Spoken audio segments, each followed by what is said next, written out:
Hello everyone. मेरा नाम है अर्जित ताम्रकार और आप देख रहे हैं अर्जित ज्ञान। इस वीडियो में हम डिस्कस करने वाले हैं difference between business, profession and employment. इन तीनों में क्या अंतर होता है हम अलग अलग बेसिस पे देखेंगे। तो बिना किसी देरी के शुरू करते हैं।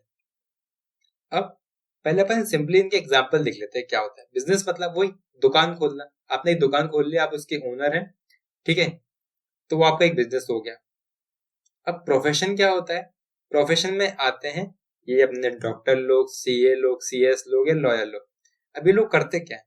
इन लोगों ने कुछ पढ़ाई करी हुई होती है, ठीक है, ये किसी इंस्टीट्यूट के मेंबर होते हैं, है ना। आप इनके पास जाते हैं एक्सपर्ट्स एडवाइस देने के लिए, या अपने नॉलेज के हिसाब से आपको एडवाइस देते हैं, ठीक है। ये होते हैं प्रोफेशन वाले। एम्प्लॉयमेंट वाले क्या होते हैं? अब मान लीजिए आपने एक दुकान खोली, आप उसके 100% ओनर है, लेकिन आपको अभी भी हेल्प की जरूरत थी लोगों की काम करने के लिए, तो आपने किसी बंदे को रख लिया। अब बंदे को आप क्या देंगे? सैलरी देंगे कुछ। तो ये उस बंदे के लिए एम्प्लॉयमेंट हो जाती है। आप जब किसी पर्सन को सैलरी बेसिस पे रख लेते हैं, फिक्स्ड बेसिस पे रख लेते हैं, ठीक है, तो ये एम्प्लॉयमेंट हो जाती है। ये भी मैंने सिंपल में समझाया। अब अपन थोड़ा डिटेल में देखते हैं। सबसे पहले मोड ऑफ बिजनेस। एक बिजनेस स्टार्ट करने के लिए क्या होना चाहिए? सबसे पहला इंसान का मन होना चाहिए कि भाई मुझे बिजनेस करना है। और लीगल रिक्वायरमेंट्स में अगर देखें तो क्या होगा कि मान लीजिए मुझे किसी स्टेट में दुकान खोलनी है पूरी। दुकान का रजिस्ट्रेशन हो सकता है उस स्टेट में जरूरी हो, तो हमको वो रजिस्ट्रेशन लेना पड़ेगा, है ना। अब मान लीजिए अगर अपन रेस्टोरेंट कर रहे हैं, तो रेस्टोरेंट में थोड़े और एक दो रजिस्ट्रेशन एडिशनल लेने पड़ते हैं, तो वो भी लेने पड़ेंगे। तो मतलब आप जो बिजनेस कर रहे हैं, जिस इंडस्ट्री वाला बिजनेस कर रहे हैं आप, तो वो उस हिसाब से आपको रजिस्ट्रेशन लेना पड़ेंगे। लेकिन रिक्वायरमेंट्स मिनिमम ही है। तो इसमें बोलता है entrepreneurs decision and other legal formalities if necessary. अगर कुछ और होंगी नेसेसरी तो वो चाहिए पड़ेंगी, बाकी और कुछ नहीं चाहिए पड़ता बिजनेस स्टार्ट करने के लिए। अब प्रोफेशन के लिए क्या चाहिए पड़ता है? अभी मैंने आपको बताया। एग्जाम्पल कौन है? डॉक्टर, सीए, सीएस हो गए, ये सारे लोग हैं। अब इनको क्या करना पड़ता है पहले पूरी पढ़ाई करनी पड़ती है, अपनी ट्रेनिंग वगैरह जो होती है वो ट्रेनिंग करना पड़ती है। फिर वो एक इंस्टीट्यूट के साथ रजिस्टर होते हैं ऐसे मेंबर कि हाँ भाई हम सीए बन गए हैं। सीए कैसे बनते हैं? मेंबरशिप लेके, आईसीएआई की मेंबरशिप लेके आप सीए बन के मेंबर, उसके मेंबर बन जाते हैं, ठीक है। लेकिन क्या अभी आप अपना खुद का ऑफिस खोल सकते हैं? क्या आप ऑडिट कर सकते हैं? तो जी नहीं। आपको क्या करना पड़ता है? एक सर्टिफिकेट ऑफ प्रैक्टिस लेना पड़ता है कि भाई हाँ अब मैं इसका ऑफिस खोल रहा हूँ, अब मैं सीए वाला काम करूंगा। तो उसको बोलते हैं सर्टिफिकेट ऑफ प्रैक्टिस। तो वो लेना पड़ता है, जिसमें लिखा हुआ membership of professional body and certificate of practice require होता है प्रोफेशन में। और एम्प्लॉयमेंट में क्या होता है? भाई एक पर्सन, एक बिजनेस ने एक पर्सन को रख लिया। अब उसको रखने के लिए अपन कुछ सबूत तो देंगे ना उसको। तो एक लेटर देते हैं ना, उसको क्या बोलते हैं अपन? अपॉइंटमेंट लेटर देते हैं या सर्विस एग्रीमेंट देते हैं, ठीक है। तो ये होता है एम्प्लॉयमेंट में रिक्वायर्ड। अब नेचर ऑफ वर्क के बेसिस पे डिफरेंशिएट करते हैं अपन इसको। काम क्या करना पड़ता है? बिजनेस में अपन क्या करेंगे? कोई सामान बेचेंगे या कोई सर्विस रेंडर करेंगे, है ना। तो उसमें लिखा हुआ provision of goods and services to the public. Profession में क्या करते हैं? अपन अपनी एक्सपर्ट एडवाइस देते हैं।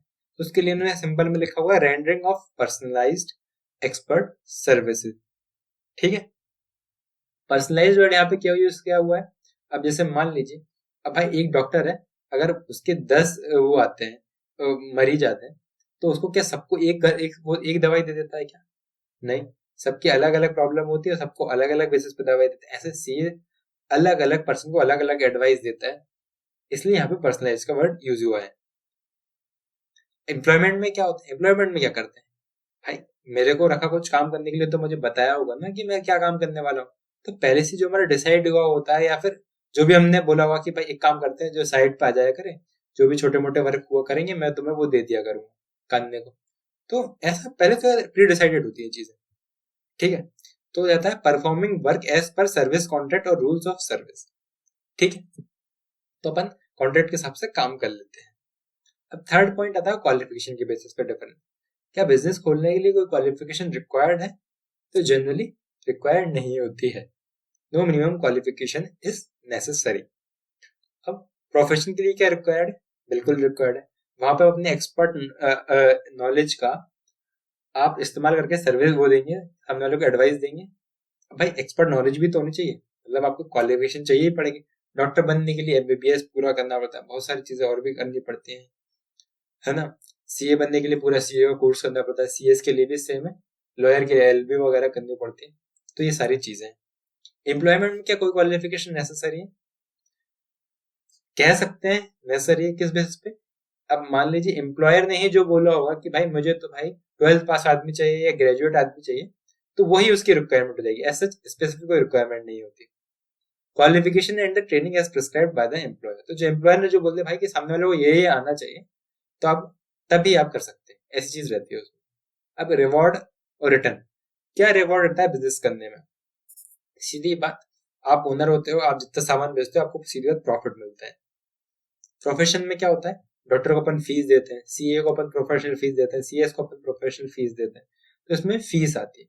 और एम्प्लॉयमेंट में क्या आती है? सैलरी आती है। तो वही लिखा है, बिजनेस के लिए प्रॉफिट अर्न, प्रोफेशन के लिए प्रोफेशनल फीस, और एम्प्लॉयमेंट के लिए सैलरी और वेजेस।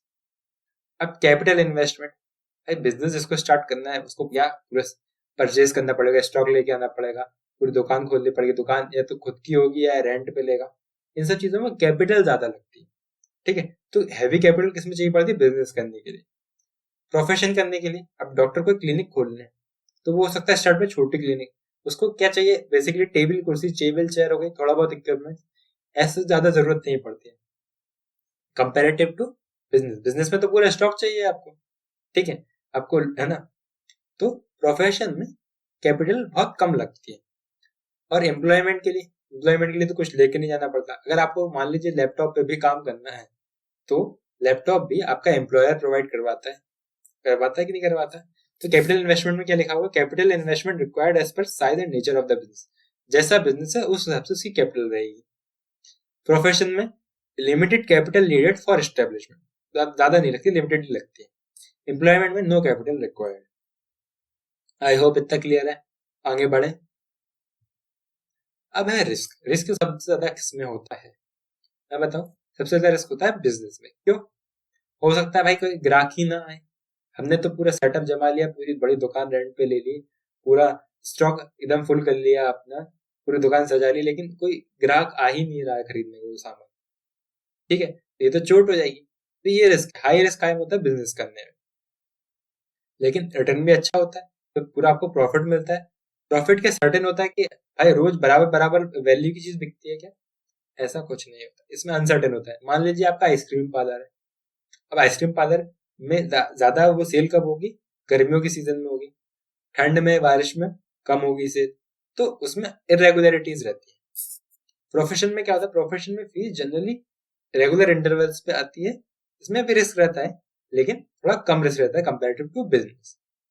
ठीक है, अब एम्प्लॉयमेंट की बात करते हैं। एम्प्लॉयमेंट में अपन को क्या मिलता है? रिस्क। रिस्क मतलब मिनिमम, मतलब कि ना, नो रिस्क मान लीजिए, नो रिस्क या लिटिल रिस्क मान लीजिए, क्योंकि भाई हमको तो हमारा काम करना है, ग्राहक आए चाहे नहीं है, ग्राहक आए चाहे नहीं है, तो ऐसे अगर पूरा बिजनेस बंद हो जाएगा तो ऑब्वियसली एम्प्लॉयमेंट खत्म हो जाएगी, लेकिन उसका कोई डायरेक्ट रिलेशन नहीं रहता उसके रिटर्न से। लेकिन उसको फिर प्रॉफिट क्या होता है, मतलब कि रिटर्न किस बेसिस पे मिलता है? सैलरी के बेसिस पे। अब उसने बहुत बड़े क्लाइंट का ऑर्डर फुलफिल किया, उसने बहुत बड़ा सा काम किया, तब भी उसे उतनी सैलरी मिलने वाली है। थोड़ा उससे कम काम भी किया तो भी उसे उतनी सैलरी मिलने वाली है। ये सिंपल सा फंडा रहता है। अब बोलते हैं सेवंथ पॉइंट में, ट्रांसफर ऑफ इंटरेस्ट। क्या हम हमारा पूरा बिजनेस किसी और को ट्रांसफर कर सकते हैं? जी हाँ, कर सकते हैं। थोड़ी बहुत लीगल फॉर्मेलिटी रहेंगी, वो अपन अगर कर लें तो अपन अपने बिजनेस किसी और को ट्रांसफर कर सकते हैं। क्या बात प्रोफेशन की हो सकती है? अब एक बात बताओ, बहुत ही लॉजिक वाली बात बता, कोई पर्सन 5-6 साल अच्छा मेहनत करके डॉक्टर बना, ठीक है, अब वो पूरा डॉक्टर बन गया, उसने मेंबरशिप ली, उसने सर्टिफिकेट ऑफ प्रैक्टिस लिया, सब कुछ लिया, अब वो किसी और को ट्रांसफर कर सकता है क्या? और कोई और ऐसे काम कर सकता है क्या? तो बिल्कुल नहीं। भाई पढ़ा जिसने वही तो काम करेगा, जिसके पास नॉलेज है वही तो दूसरे को एडवाइस करेगा, है ना। तो प्रोफेशन में ऐसा अलाउड नहीं है। क्या एम्प्लॉयमेंट में ऐसा हो सकता है? हमने एक पर्सन किसी और को जब एम्प्लॉय करता है तो वो सामने वाले की स्किल नॉलेज बेसिस पे करता है। अब भाई मैंने तुम्हारे लिए बताया था, मैं तुम्हें 20,000 30,000 रुपए पर मंथ दूंगा, अब तुम कह रहे हो मेरे छोटे भाई जो भी 5th स्टैंडर्ड में है उसको रख लो, अब भाई उसको थोड़ा ना इतनी नॉलेज है कि नहीं? इसलिए एम्प्लॉयमेंट में भी नॉट पॉसिबल था ट्रांसफर ऑफ इंटरेस्ट। अब कोड ऑफ कंडक्ट, अब बताइए, दुकान में से कोई रूल होता है क्या? भाई आपकी खुद की दुकान है, आप कोई से भी टाइप के कपड़े पहन के चले जाओ, है ना? या फिर कोई पर्टिकुलर तरीका है बिजनेस करने का कि आप क्रेडिट पे नहीं बेच सकते सामान, आपको पहले ही कैश लेना है या बाद में कैश लेना है या टोकन करवाना है, कुछ कंडक्ट नहीं। जिसको जैसा बिजनेस करना है वो अपने हिसाब से बिजनेस करता है, ठीक है, कोई कोड ऑफ कंडक्ट नहीं होता। प्रोफेशन में क्या होता है, थोड़ा बहुत कोड ऑफ कंडक्ट होते हैं, ठीक है। आप जिस इंस्टीट्यूट से रजिस्टर्ड होते हैं ना, वो आपको कुछ कोड ऑफ कंडक्ट बताता है, और प्रोफेशनल कंडक्ट एक कोड रहते हैं, वो वाली चीजें रहती है। अब एम्प्लॉयमेंट में तो क्या होता है, बहुत सारे कोड ऑफ कंडक्ट हो सकते हैं, क्योंकि आप किसी और क्या काम कर रहे हो, तो वो जो कंडक्ट बताएगा कि भाई नहीं, आपको तो ये ड्रेस पहन के आना है, आपको तो इतने बजे आना है, इतने बजे लंच होगा, ये सारी चीजें रहेंगी, तो आपको वो फॉलो करना पड़ता है एम्प्लॉयमेंट में। तो बिजनेस में क्या लिखा हुआ है, no code of conduct is prescribed. Profession में क्या लिखा हुआ है, professional code of conduct is to be followed. और एम्प्लॉयमेंट में लिखा है, norms of behaviours laid down by the employer are to be followed. तो जो एम्प्लॉयर ने बोला वो करने का पड़ेगा। आई होप इतना क्लियर होगा। नाइन्थ में क्या था, सिर्फ एग्जाम्पल है। शॉप फैक्ट्री, शॉप खोल ली, फैक्ट्री खोल ली, ये बिजनेस का एक एग्जाम्पल है। प्रोफेशन में हो गया लीगल, लॉयर हो गया। मेडिकल प्रोफेशन, डॉक्टर हो गया। चार्टर्ड अकाउंटेंसी मतलब सीए हो गया। एम्प्लॉयमेंट मतलब job in banks, insurance company में या गवर्नमेंट डिपार्टमेंट में। तो ये सब एग्जाम्पल होगा जॉब के। आई होप इतना क्लियर होगा, आपको पूरे के पूरे 9 पॉइंट अच्छे से समझ में आए होंगे। अगर ये वीडियो से कुछ फायदा हुआ तो इस वीडियो को लाइक जरूर करें, चैनल को सब्सक्राइब जरूर करें। Thank you for watching.